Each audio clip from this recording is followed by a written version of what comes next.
So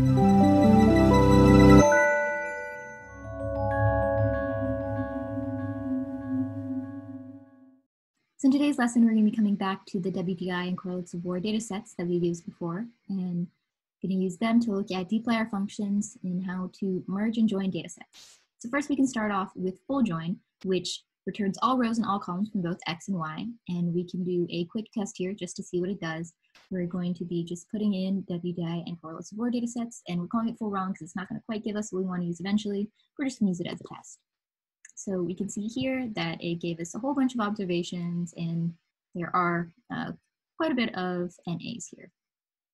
So let's go back. We're going to do a little bit of variable renaming to help make it a little bit easier for us to do. So we're going to be editing the variable names in WDI. We're going to be just selecting certain ones, and we're going to be renaming, for example, MilX GDP is going to be MilX WDI, and GDP is going to become GDP WDI. So we're just going to do a little bit of renaming that way. And now we can check the names, make sure they've gone through, and we're going to check both of them. So correlates of war have stayed the same. We can see three variables here. They're what we want. And then WDI is the same, it is good. We have renamed the MilX and the GDP, so we can see that change there. And now we're going to try to full join again. This time we're going to be specifying what we're joining it by and arranging it by. So we're doing that there. You can see we get a different amount of observations and variables, and this is more closely aligned with what we want. So we can double check some of our results with head. It gives us just a little bit of a preview, so you can see some of our results here. That is good. And now we can check the number of rows, and if you wanted, number of columns in the selected object. So we're going to check the number of rows in WDI and correlates of war and our new merged data set.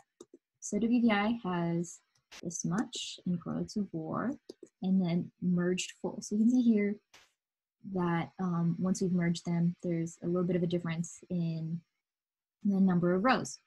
And now we want to take the correlates of war data set and specify what we're doing. For example, MilX, we're going to specify that it is now MilX correlates of war to differentiate it from the MilX WDI. We're doing that, and now let's look at how many rows again. Cool, we got that there. So now we're going to try a different type of join. Now we're going to use inner join, which returns all the rows from X. In this case, would be WDI. WDI would be our X, where there are matching values in Y, which would be correlates of war, and then all the columns from X and Y. So we're doing this. We're keeping the by and arrange. So we're going to arrange it by C code and year. So we've done that, and we've gotten a different number of observations. And we can double check our results, and we can see here that they have combined them. So now we have MilX WDI and GDP WDI, but we also have MilX correlates of war. So we've combined them in that way. Now we can try something else. We want to use left join. That will return all rows in X, which is WDI, by Y. So if we wanted to use right, then it would do it by Y, which would be correlates of war.